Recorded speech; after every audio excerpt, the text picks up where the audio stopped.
Yeah. Ocho, teams reportedly laughed at the idea of adding George Pickens to their roster, according to Jeff Howe of The Athletic.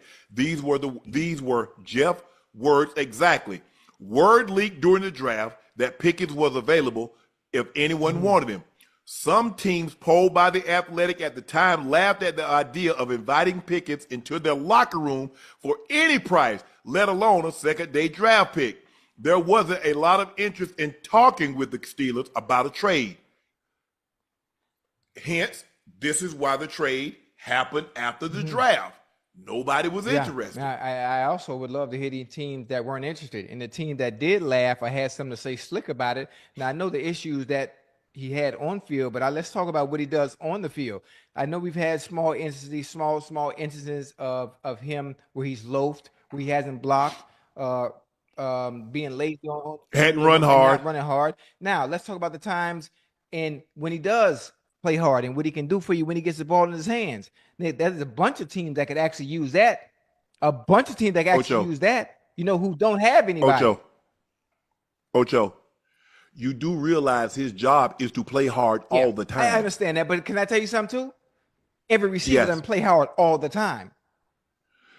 Ocho, it can't be that obvious. I know. You can't see the ball fumble. I'm with you, right? Listen, I'm with you, right? I'm just saying. It's magnified. It's magnified. You know what I'm trying to say. Yes. You know what I'm trying to say. But you're right. You're right. But see, the problem that he has is that if that's Randy Moss, he ain't Moss. Yeah. He ain't Jerry Rice. So you don't get to have that luxury of taking a play Randy off. was funny with it, boy. Hey, Randy was funny with it. So when George Pickens can give you 23 touchdowns, when he can give you 1,700 yards, now listen, take a play off. Now he's that type of player, though. But you know what it takes to get that? It takes opportunities. It takes the ball. It does. And we understand the quarterback carousel and the issues they had offensively over there where that wasn't the case. He's that type of talent. Now, you can't start off like that, Ocho. Huh?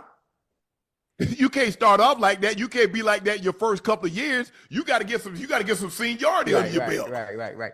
Hey, that's year 5, year 6 after you've been to the Pro Bowl 3 or 4 times. You've been a first team All Pro a couple of times. You can't do that coming out the box. I know. We were frustrated. I know he was frustrated. Like you know what? I know he was, because you look at some of the players, even you doing. If I think it was you that did the comparison as far from a talent standpoint when it was coming out the draft.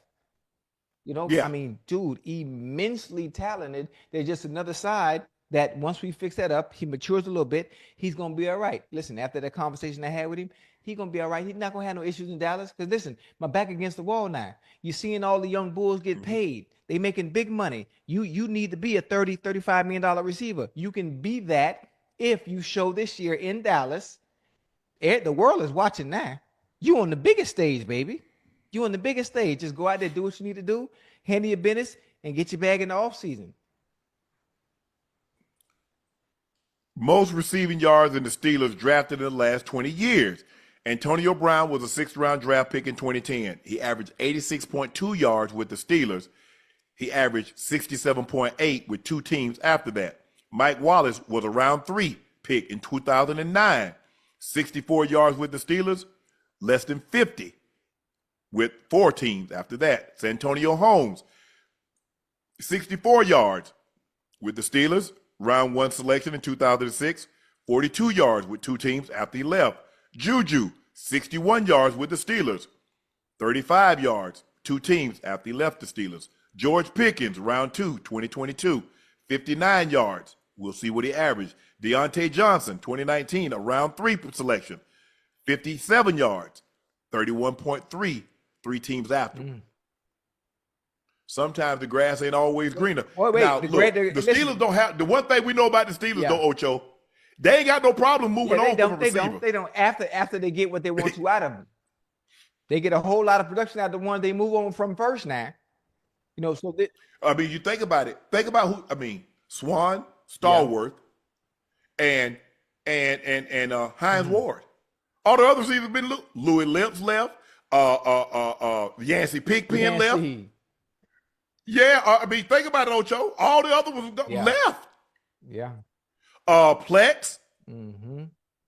Mike Wallace, Emmanuel Sanders, everybody. Obviously, it's the nature of the business. Oh, Martavius Bryant, 53 yards, 33 yards a game with the Raiders. Chase Claypool, 52 yards, Now, less than 12 yards a game with two yeah. teams. Also, you have to understand the situation these individuals went to. They went into a different situation. George Pickens is going into a situation where he is a bona fide number one alongside another number one, where offensively they're going to use him a lot more than these other players were used when they went to the places they went to.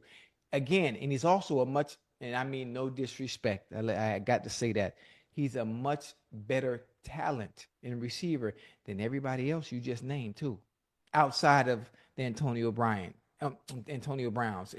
Yeah, I was gonna say he better than Antonio. Shit, man, brother Brown might be top 5 all time, depending on who you ask. I just look. The thing is, for whatever, but it's got to be something in Pittsburgh. Look at all the receivers we've named, and for some reason, hey, you either coach it or you tolerate it, Ocho. Now, what is it? What's going on? You coach it or you tolerate it? Which is it, Ocho? I'm asking. Well, you got my hand. Because what other team have a position? What other team has a running back position, a D-line position, a cornerback position, a quarterback position with this many? Hold on. This is the last 20 years. So 1, 2, 3, 4, 5, 6, 7, 8. We didn't mention Plex.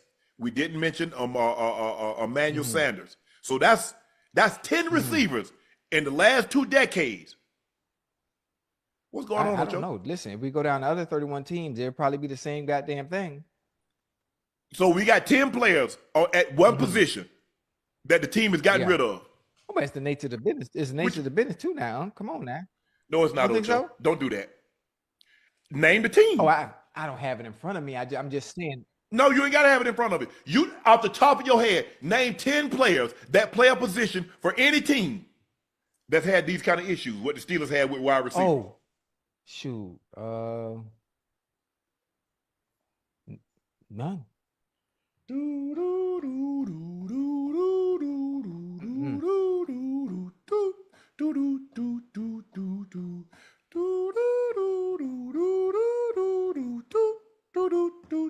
All right, let's see what you wrote down, Ocho. Boy, I can't think of none, boy. Cause there ain't none.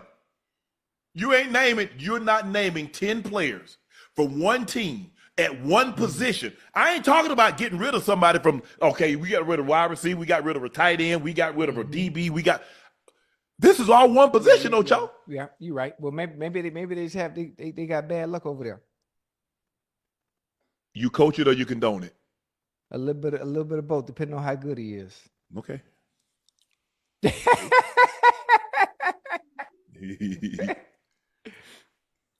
According to James Slater, George Pickens says he found out when everyone else found out about the trade. He says, like, the mojo and the swag is here. George Pickens was asked how he sees himself in this offense with CeeDee Lamb. He says he definitely sees himself on the outside. He doesn't really understand the notion of a 1A and 1B receiver. When I used to watch football, there was always a good receiver. There's always a good receiver on the other side of him. So I just